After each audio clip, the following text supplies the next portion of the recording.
This podcast is sponsored by nobody. Hey dudes, welcome to Splat from the Past, the only 80s themed horror sci-fi show where things can get totally radical. Now today, I will be welcoming Jeff Delman. He is the director of the criminally underrated horror anthology classic Deadtime Stories. He also was the production assistant on Friday the 13th Part 2. He co-wrote the trauma comedy Stuck on You. He worked on the Brian De Palma movie Home Movies. He also was a second unit director on The Nest and Saturday the 14th Strikes Back. And we're going to talk about all of that stuff today. This has been a long time coming. We've been planning this since Halloween time. I wanted to get him at Halloween time for the 35th anniversary of Deadtime Stories, since I talked to Catherine DePrume last summer. Overall, he's my fourth guest from the movie. And I love talking about it. It's so original. If you haven't seen it, go check it out. It's on YouTube. And yeah, so here is my interview with Jeff Delman. Hey. Hey, Jeff. Welcome to the show, sir. How are you today? I'm well. How are you, Tommy? I am spectacular, and thank you for taking the time today. This is great.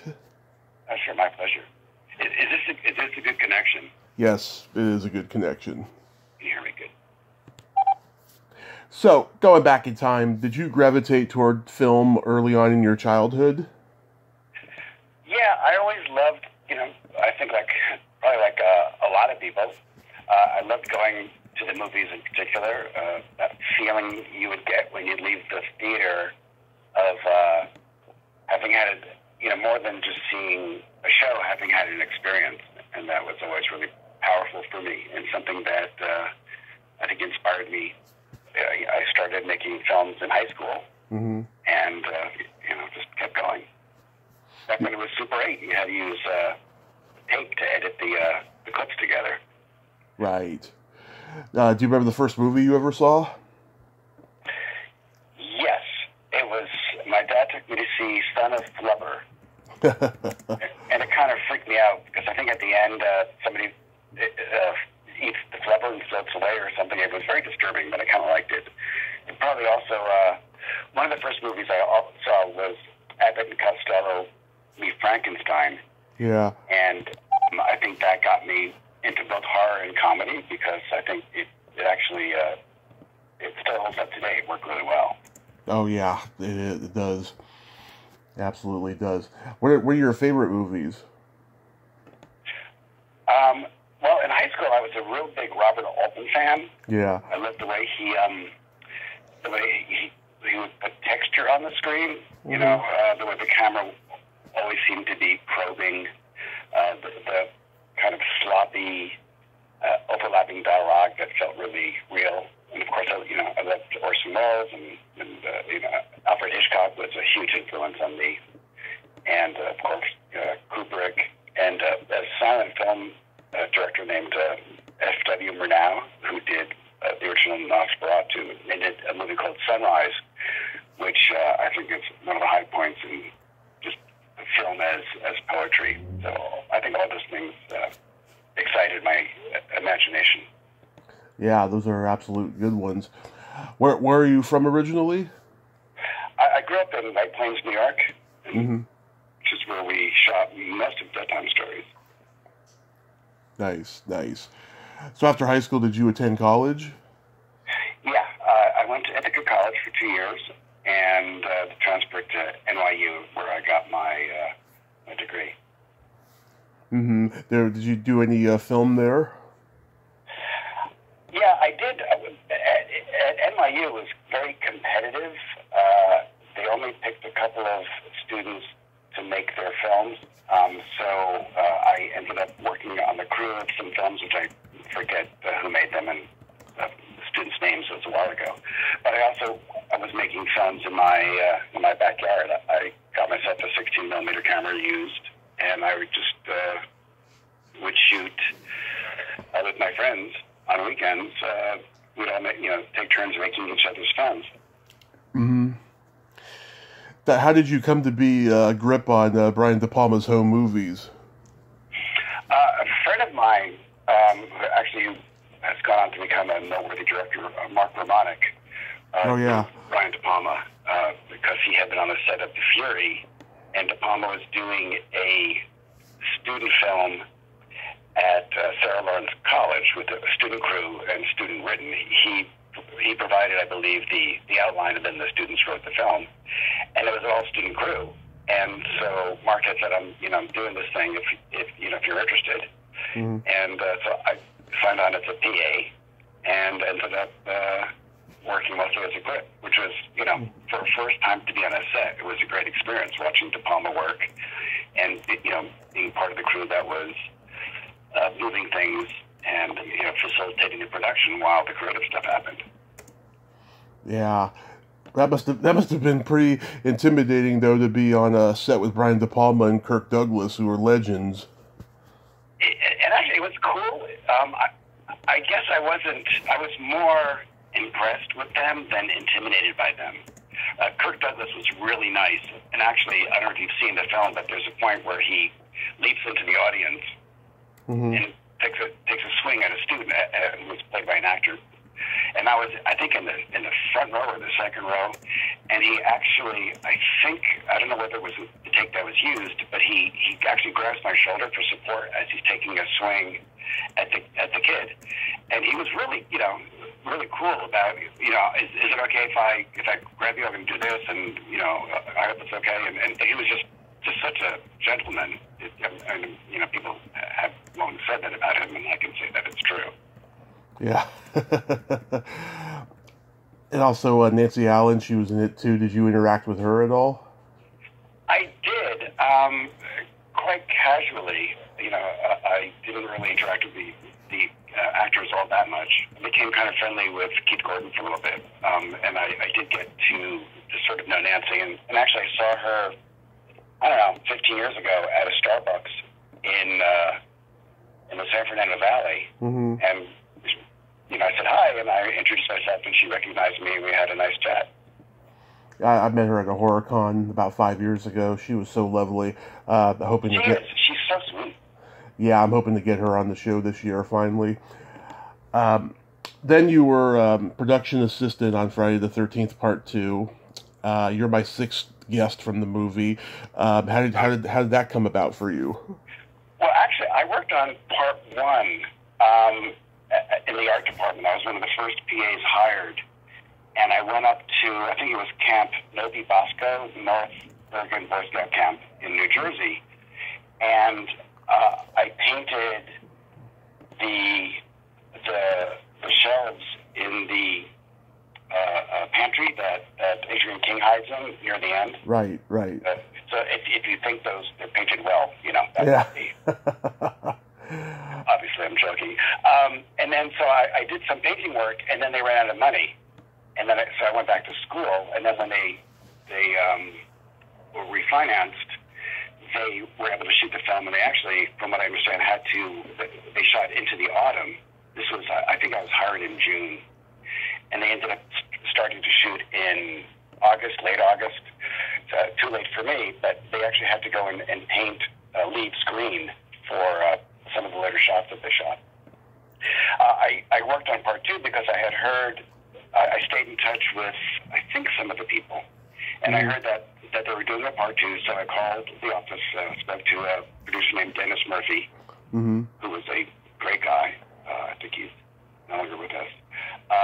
And we just hit it off on the phone, and I was hired, and I worked as a set PA, and it was a great experience. It was a really good crew. It was a really good cast.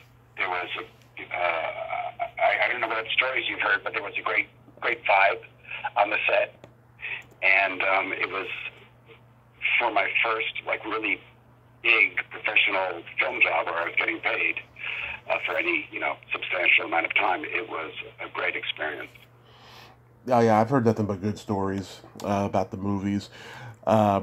Yes, Steve Miner was good to work with.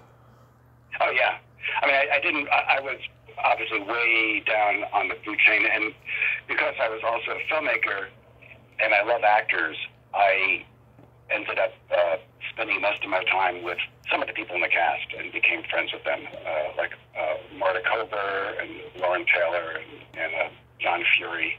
Oh, yeah. The people I hung around with most. I've met John. He's a good guy. And Lauren I've talked to. Yeah, and I've also talked to Amy Steele and Stu Charno and Bill Randolph. And, yeah, they're all good people. Yeah. Yeah, I liked Bill. And Stu was really funny. I remember that. He has multiple sclerosis now. He's not so funny, I'll tell you. Oh, no. Geez. Sad. We actually have the same birthday, September 29th. Oh, yeah? Yeah. Yeah. So it's nice to be part of the Jason franchise, huh? Yeah, I guess it's a brotherhood. I was there observing a lot of the makeup effects being created by Carl Fullerton. Mm-hmm. And I had a really early video camera. Actually, my dad had one, and I borrowed it. And the tape is gone, unfortunately, but I had VHS tapes of the Spear special effect of their first tryout with this false back and a false bed. If you remember when Marta Kober and Bill Randolph get skewered, yeah, I shot the test footage, and it was actually really cool watching those effects being created. Yeah, that does sound cool that you got to be a part of that. Yeah. You co-wrote a trauma comedy called Stuck on You. Yes, I did. That was quite an experience. Lloyd and Lloyd Kaufman and Michael Hers are just, maniacs. Yeah. It's quite an experience. Lloyd would, Lloyd was a screamer.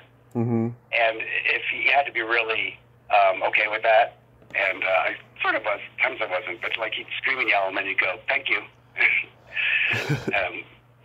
But I think he's obviously a very decent guy.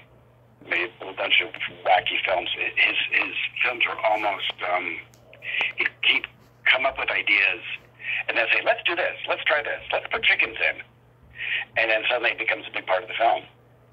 Yeah. Patty Tallman told me this was her least favorite project she's ever done. She just didn't like any of the yelling or the male chauvinism or whatever was going on the set, she said. Yeah, no, I can understand that. Actually, I think I was there when she was cast. I was part of the casting process. And among the actors we cast was Roma Mafia. Uh-huh. And I actually met her at a party, and I apologized. Yeah, that's a very interesting community they got there over at Troma. Well, personality, idiosyncrasies aside, whatever they did, they did it right. They managed to create, with no money, a bunch of movies that have become significant cult icons, and they're doing a whole thing now on Toxic Avenger. Yeah.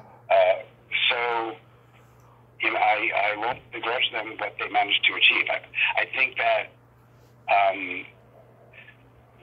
that for some people it was just a rough experience because it was such because there was no money, and because Lloyd and Michael were so driven. I think a lot of people got run over, which I think Pat Tallman kind of can attest to.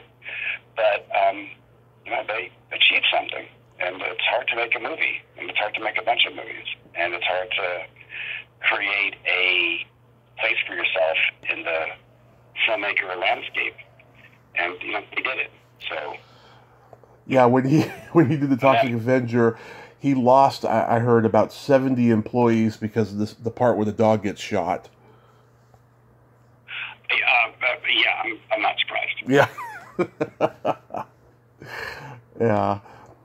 So how did Deadtime Stories come to inspiration? Well, I've loved fairy tales. Mm-hmm. And I think as a young kid, could see the connection between fairy tales and horror, because they're based on, I guess, our anxieties more than logical stories. And horror also is based, it's rooted in our anxieties. And so I thought that would be a good place to start. It started out almost as like a student film, and we shot the story with the witches first. Mm-hmm. And then we were debating whether to turn that into a feature or to do an anthology. Mm-hmm. And because I had heard that anthologies don't sell, that I really wanted to make the anthology.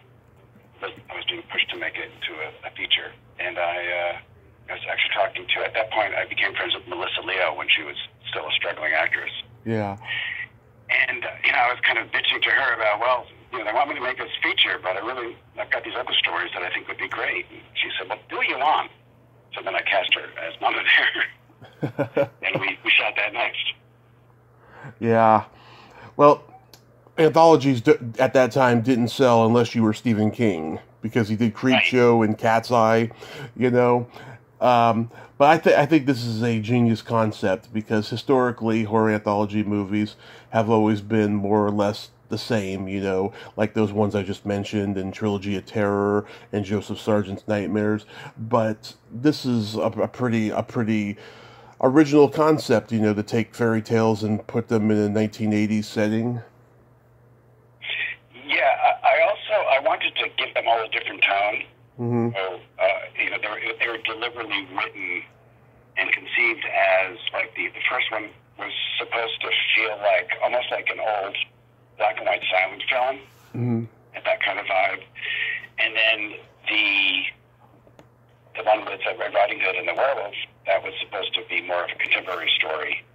I had been, as part of my research for the film, I read a book called Uses of Enchantment, and it's a great book about how fairy tales reflect the unconscious, and it goes into Red Riding Hood a bit, and was discussing how Red Riding Hood is really all about sexual anxiety.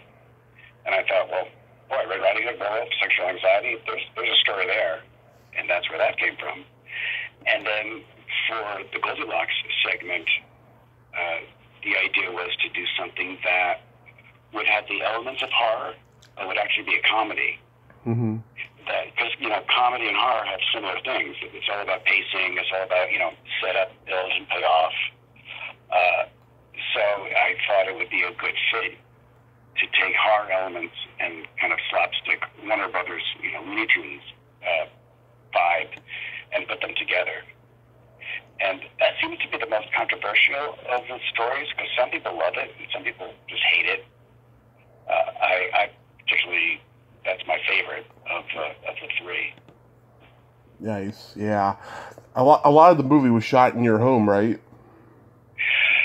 Yeah, I was living in a house that actually since burned down. I think it was built like in the 19-teens.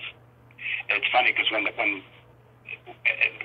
the crew came to clear the rubble, they found some of the skeletons in the basement, and they had to stop and figure out what was going on.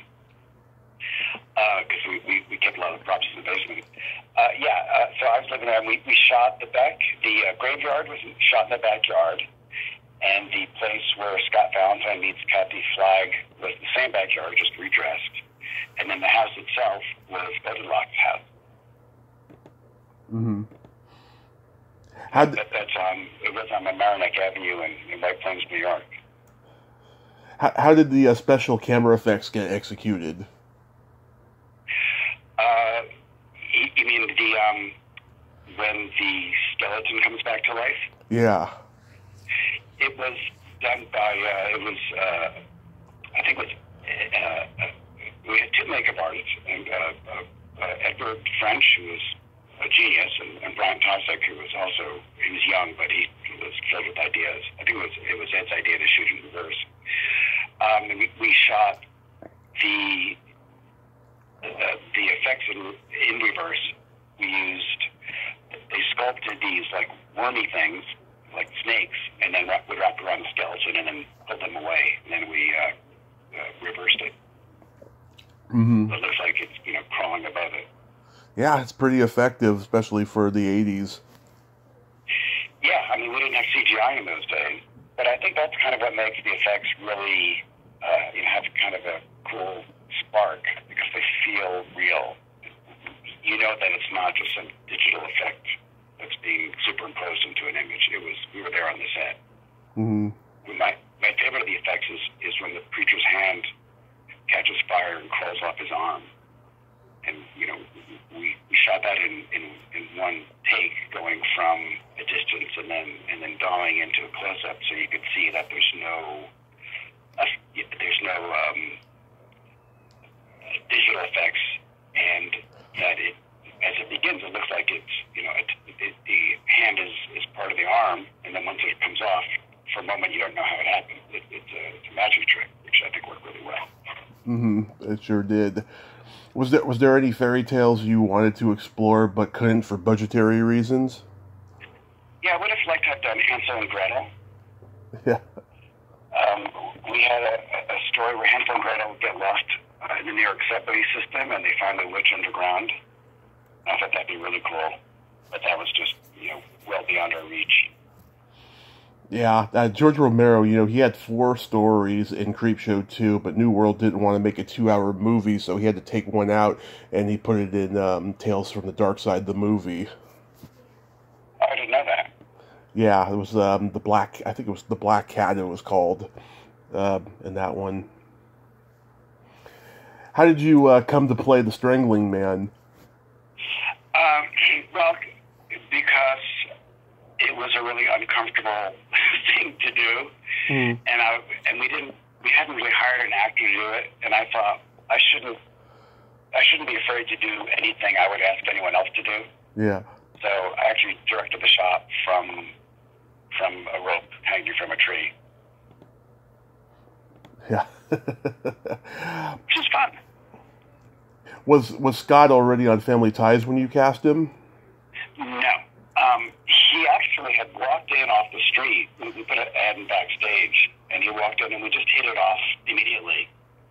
And we became good friends, and we shot his segment, and then ran out of money. And as I said, I was trying to figure out what to do next. And then he got cast in Family Ties and moved to California.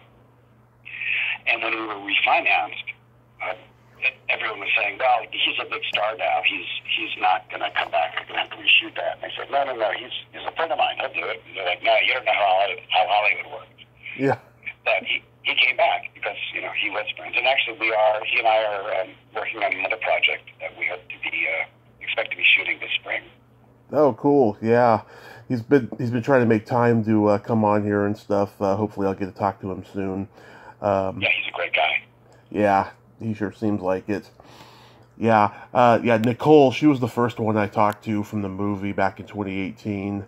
I was a totally different interviewer at that time, and I don't think she was in a good place. It wasn't one of my best interviews, and she didn't even remember much from the movie. But when I talked to Matt and Catherine, they gave me great info.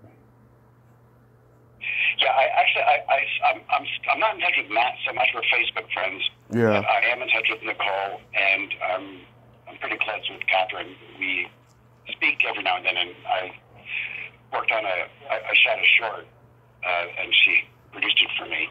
Nice. So we're still in each other's lives. Nicole is a filmmaker now, and is getting some buzz on the festival circuit, and I think she's still out there moving forward. That's really cool. Mm-hmm. So how did you meet Melissa Leo? Well, I was friends with Scott Valentine, and Scott was taking a class with Melissa. Mm-hmm. And one day he said to me, I've got this friend who's this great actress, and she's just a lot of fun to hang out with. You want to meet her? And I said, sure. I want to meet somebody who's a good actor and who's fun to hang out with. And so we all got together, and I forget what we did, but we spent like hours in the city going to restaurants or something. We just talked, and we just really hit it off. And she actually ended up she was living in the city and wanted to get out of the city. This is in the summer, on weekends when she wasn't working or auditioning. So she'd come in, she would stay in the house that we shot Deadtime Stories in. We had an extra room, so she and I got to be good friends, and actually we're still pretty close friends. Oh, that's good. Yeah, a lot of people, when they become super successful, they forget their roots, Yeah, well, I think a lot of people, when they become successful, also need to connect with the people they knew before they were successful. So I think it kind of works both ways. Yeah. I guess just depending on the person. But yeah, I have heard stories of some actresses I know that had friends that kind of stopped being friends with them when they made it big. Mm-hmm. I didn't realize you were the second unit director on The Nest. Oh yeah. That was great fun. I've talked to Terry Winkless. He's an interesting guy. Oh yeah, I love Terry. Yeah. I've also talked to Terry Trees. She was cool. Lisa Langlois was one of my early interviews. That was a strange experience. But overall, that was a good experience, though?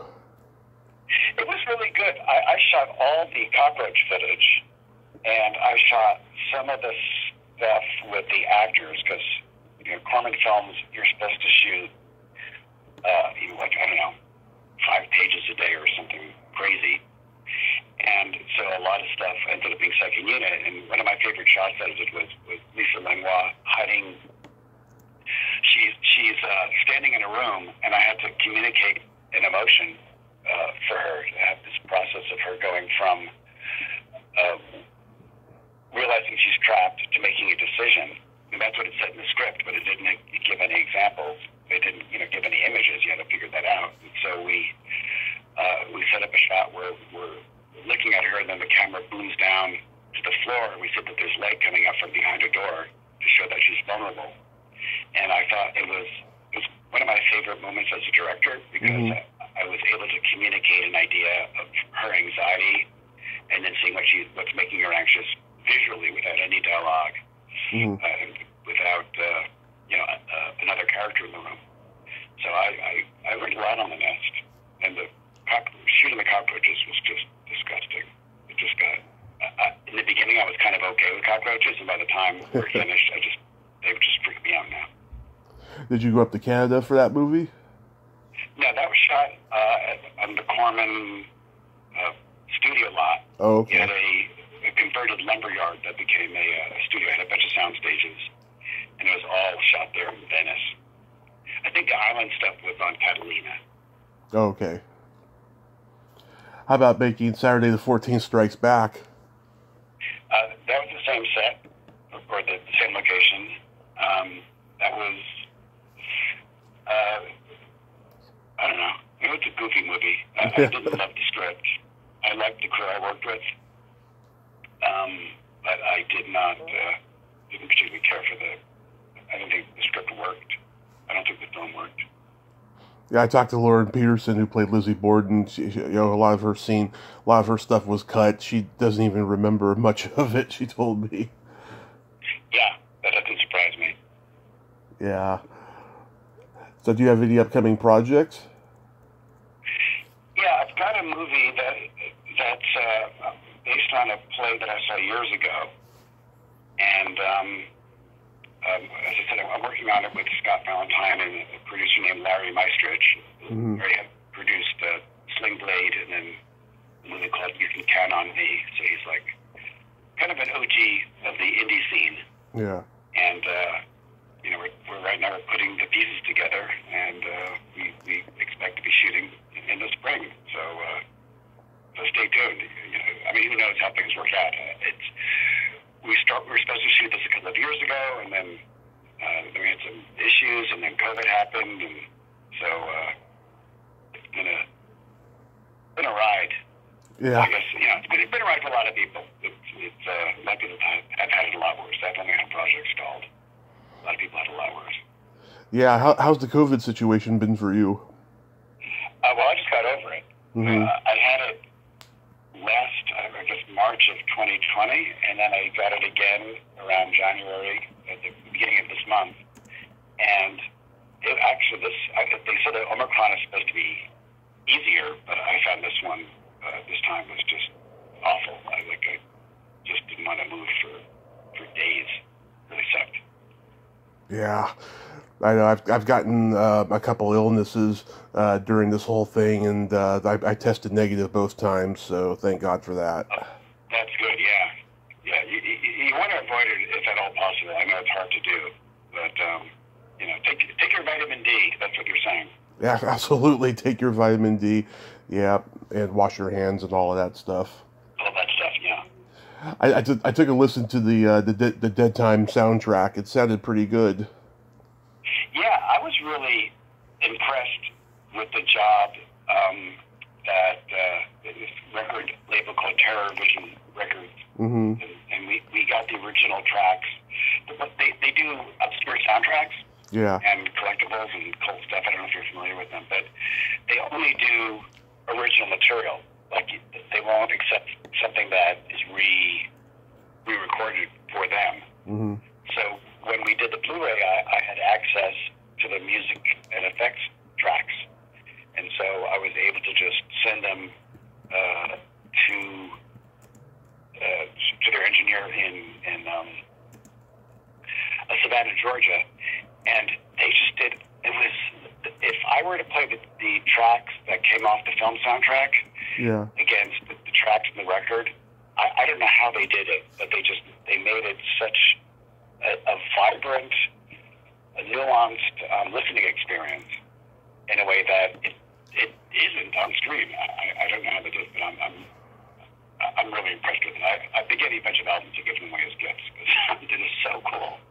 Yeah, a couple years ago, I was at Dark Delicacies in Los Angeles, the horror shop over there, and they had the Deadtime Stories soundtrack on vinyl. I thought that was pretty cool. I remember I took a picture of it. Oh, yeah. Actually, I probably have just been there because we did a signing. The Blu-ray and the soundtrack were released at around the same time. So we did a signing at Dark Delicacies.